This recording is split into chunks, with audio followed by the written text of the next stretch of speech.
Capítulo 6 Benignidade. Ana, incompreendida porém tranquila. 1 Samuel 1 e 2. Certa enfermeira lavava o rosto de uma jovem mãe no hospital logo depois do parto. Você tem família? Perguntou a mãe. Oh, sim, tenho 2 meninos. Respondeu a enfermeira. Achei que sim, pela sua maneira de me esfregar o rosto. Respondeu queixosa a mãe. Que tal a sua maneira de ser? Você é gentil? Tem um toque suave? É ríspida no trato? Sua voz é áspera? É brusca em seu comportamento? Dizem que cachorro que late não morde e que pessoa sisuda tem coração terno. Entretanto, não somos atraídas por nenhum dos dois. Jesus disse: aprendei de mim, porque sou manso e humilde. Jesus é amável e terno. Ele deseja que sejamos iguais a ele, cheias de graça. O fruto do Espírito é benignidade.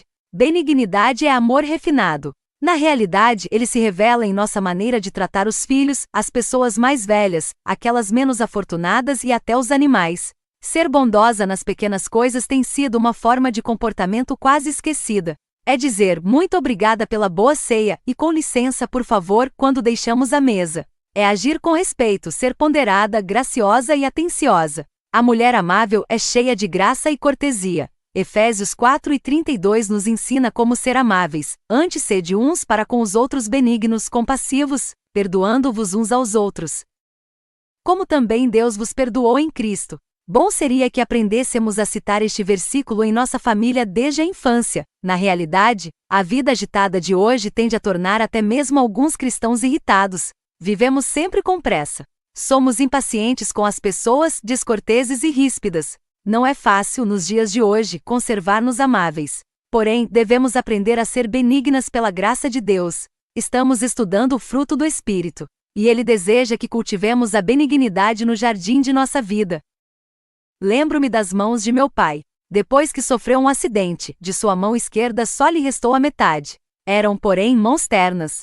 Quando, patinando no gelo, caí e fraturei o crânio, ele providenciou uma compressa fria e delicadamente colocou-a sobre o ferimento. Em seguida trouxe-me chá. Trocou o algodão. Ele sabia como fazer um curativo suave. De outra feita, enquanto me vestia para o recital de piano, foi ele que, com muito cuidado, deu o laço na faixa do meu vestido de seda. Ajeitou as pontas para que caíssem iguais. Quando ele sabia de críticas e mal-entendidos que me atingiam, sua palavra era sempre amável, sábia e bondosa. O tempo cura todas as feridas. Em 1 Tessalonicenses 2:7 lemos: fomos brandos entre vós, como a mãe que acaricia seus próprios filhos. O toque suave da mão sobre a testa febril. As noites passadas ao lado do filho enfermo, a benignidade de espírito, esse fruto do espírito refrigera os outros, em segurança. Fala-se muito hoje de rivalidade entre irmãos. Creio que essa rivalidade reflete a atitude dos pais. A verdade é que devemos preparar a criança para receber o novo irmãozinho. Não podemos deixar lugar para o ciúme. Devemos envolver o nosso filho nos preparativos, fazendo saber que estamos esperando o nosso bebê. Lembram-se de Miriam ajudando a preparar o cestinho para Moisés? Esta tarefa tornou-a responsável pela proteção do irmão, e incutiu nela a atitude gentil.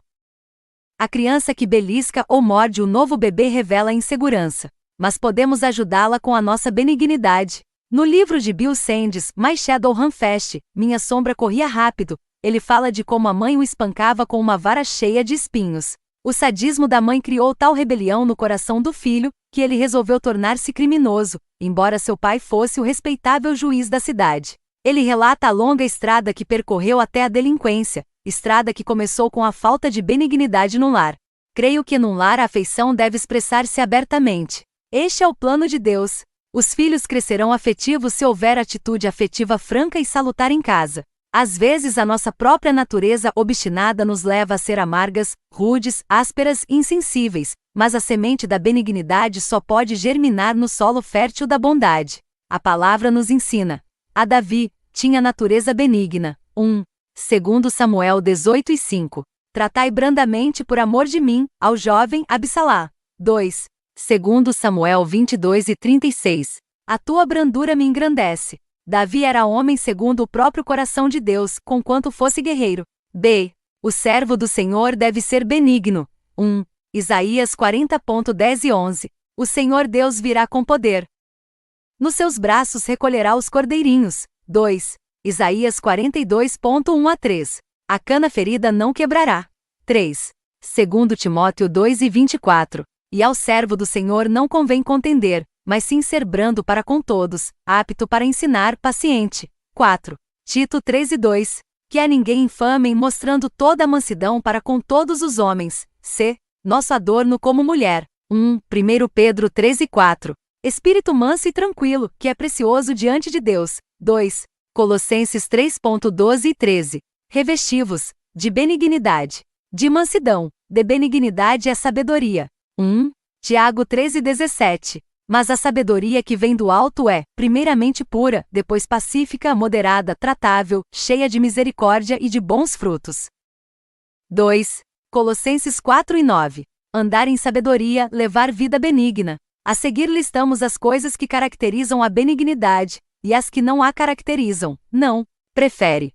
Adorno exterior. Um espírito manso, tranquilo, aspereza, afabilidade, contencioso, rixento, fácil de convencer, arrogante, humilde, manso, difamante, palavras de sabedoria, buscas de vingança, misericórdia, amargura, inveja, luta, apaziguamento, benignidade, confusão, paz terrenal, diabólico puro, celestial, parcialidade, hipocrisia, bons frutos, corruptível, eterno, sensual, cheio de boas obras, a natureza do pode. Em Isaías encontramos 2 retratos de Jesus. Primeiro, vemo-lo como pastor. Ele recolhe a ovelha ferida. É amável, cuida dela e a conduz com ternura. O segundo retrato é o de servo.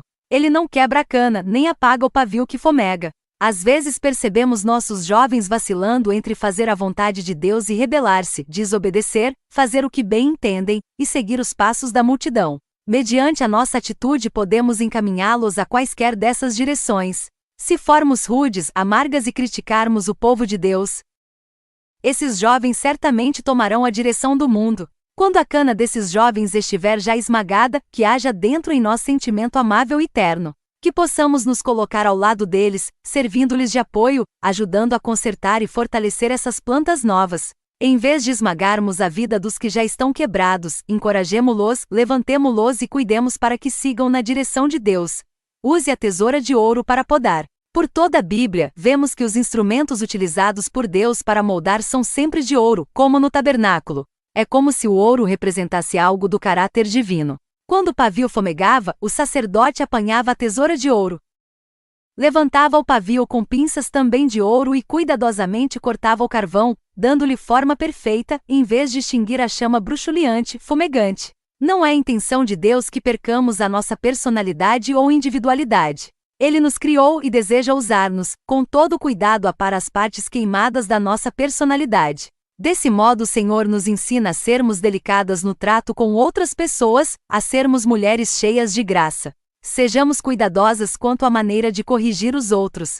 Observei a sua natureza benigna. Quando cheguei à escola bíblica, ocupei-me em observar as pessoas ao meu redor. Descobri que algumas eram rudes, iravam-se e bufavam. Outras eram como a palha que voa ao vento. Depois observei Roque. A dignidade tranquila e a benignidade que ele revelava me ensinaram que se ele podia ser assim, eu também podia. Dou graças a Deus pelo exemplo de Roque, um jovem que observava o nosso filho e que mais tarde tornou-se nosso genro. Escreveu-nos: observei a sua vida, eu necessitava de benignidade da maneira tranquila como você falava. A sua atitude foi bálsamo para o meu espírito ferido. Ninguém vive para si mesmo. Ninguém morre para si mesmo.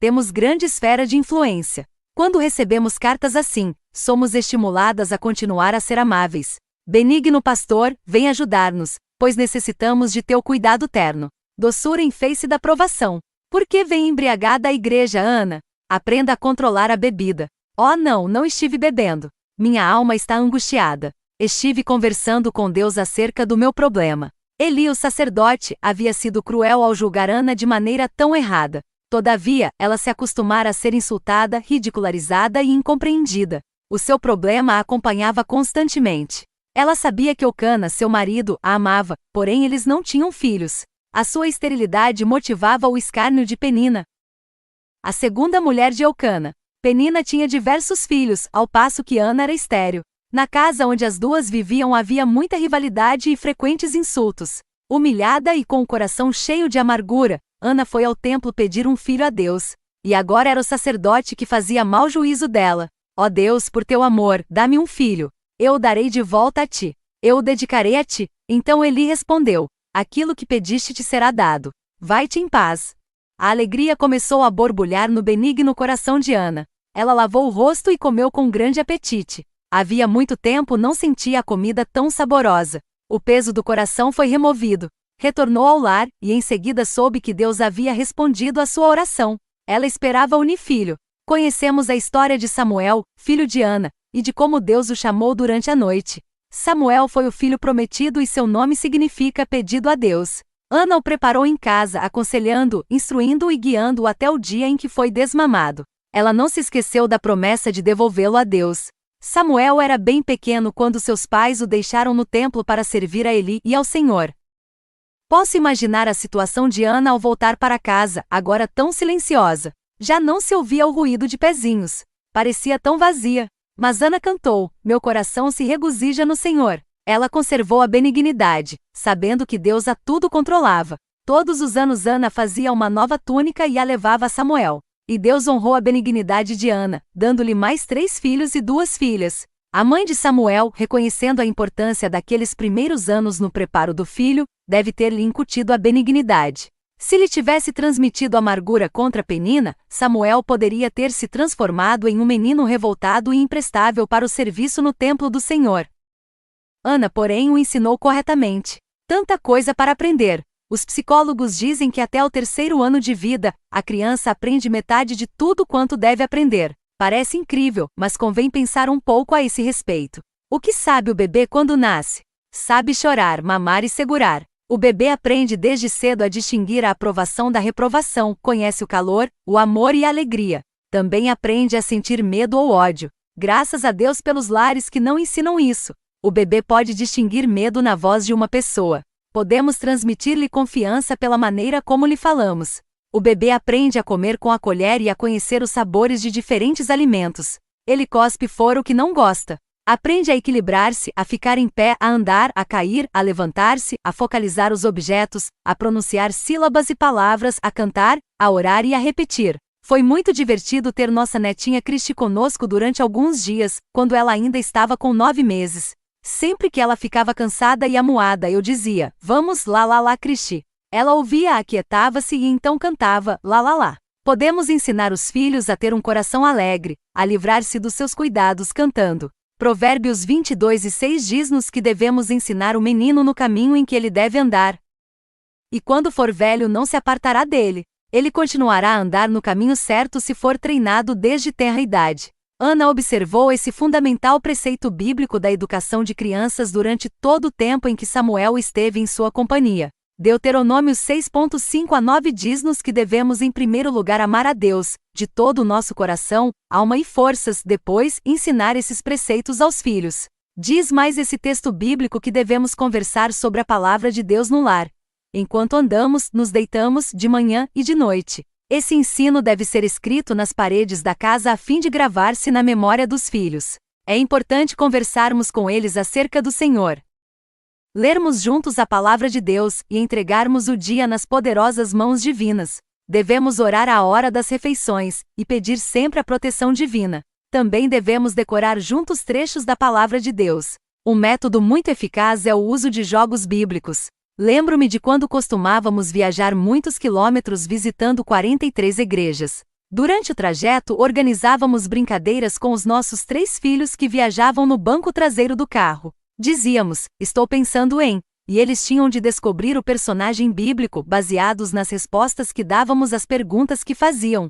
Há muitos passos na educação de uma criança que podem levá-la a ser pessoa completa. Primeiro temos de falar-lhe, depois ensinar-lhe, e isso significa servir de exemplo, e então trabalhar com ela e discipliná-la.